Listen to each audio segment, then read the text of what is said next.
All right, welcome to this explainer.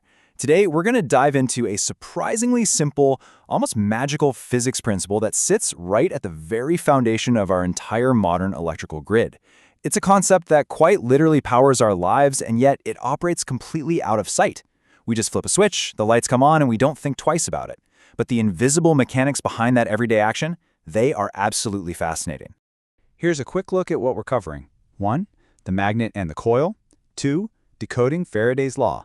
3. Inside an electric generator. 4. From water to watts. And finally, 5. Powering our modern world. So, let's jump right into section 1, the magnet and the coil. Let's see where the magic actually starts. Think about this for a second. How do we literally summon electricity out of thin air? I mean, before massive power grids existed, early scientists had to figure out how to conjure up this invisible force using nothing but chunks of metal and magnets. Well, if you grab a regular bar magnet and a coil of copper wire, you get to see some pretty amazing things. The whole secret? It's motion. If you hold the magnet dead still outside the coil, absolutely nothing happens, zero current. But push that magnet toward the coil, boom, instant electricity. Pull it away, and the current flows again, just in the exact opposite direction. And what if you just let the magnet sit quietly inside the coil? Nothing again. It is all about motion. When you hook up a galvanometer, which is really just a little dial used to measure tiny electrical currents, you can literally watch this happen. The exact microsecond a magnet is pushed into the copper wire, the needle jumps right off zero. It's undeniable, physical proof that moving a magnetic field right through a conductor generates an electrical spark. Moving on to section 2, decoding Faraday's law. Because, this isn't just a cool parlor trick, there's a strict scientific rule governing it. Enter Faraday's law, the absolute cornerstone of electromagnetism. The official rule states that the induced electromotive force, or EMF, in a circuit is directly proportional to the rate of change of magnetic flux through that circuit. Okay, I know, that is a ton of dense physics jargon, but it basically just means that the voltage we get is directly tied to how fast we change that magnetic field. Let's translate that dense physics definition into a simple speed test. Move the magnet really fast, you get a big spike in voltage. Move it nice and gentle, much smaller voltage. And just like we saw earlier, stop moving it entirely, and your voltage drops to zero. Basically, the speed of your motion dictates the strength of your spark. Now, here is a really fascinating quirk. In the full mathematical equation, something called Lenz's law throws a negative sign into the mix. So what does a negative sign mean in the real world?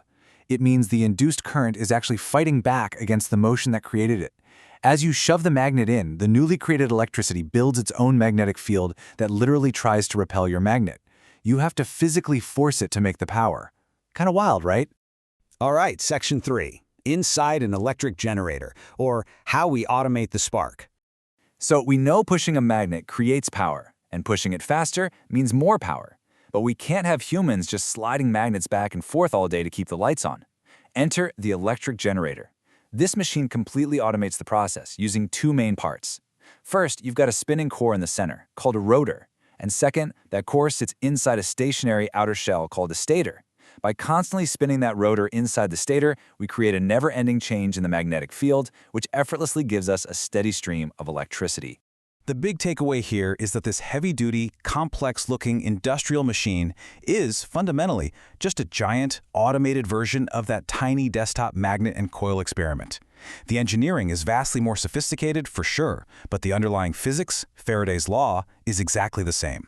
Which brings us to section 4, from water to watts.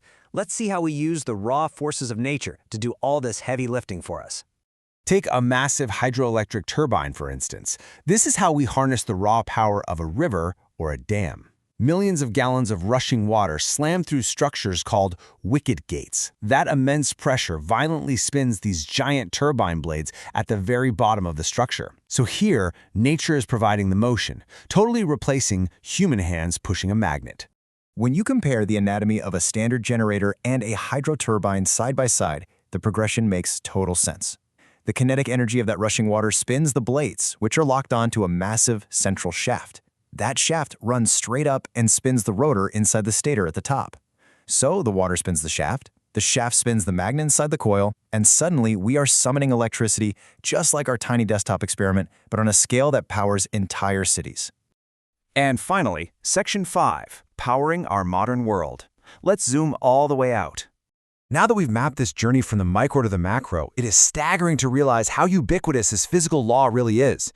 It's obviously in power stations, wind turbines, and hydro plants, but it scales all the way down to the regenerative braking in your electric vehicle, turning the car's kinetic energy right back into battery juice. It's inside everyday transformers. It's even the exact same science powering the dynamic microphones and electric guitar pickups recording your favorite songs. It is literally everywhere.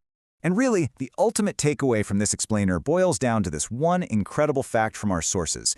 Every single time electricity is generated in a power plant, Faraday's principle is at work. Honestly, it doesn't matter if the plant boils water using coal, natural gas, or a nuclear reaction. It doesn't matter if it relies on wind or rushing water. Every single one of those methods is just a different way to spin a turbine. And that turbine is just spinning a magnet inside a coil. Faraday's principle is the invisible engine making modern life happen. So the very next time you plug a device into the wall, or, just flip on a light switch in your living room, take a second to ask yourself, what massive, invisible magnet is spinning right now out there in the distance, driven by wind, water, or steam, just to bring this incredible power directly to your fingertips? Thanks for joining me for this explainer, and keep looking for the hidden science all around you.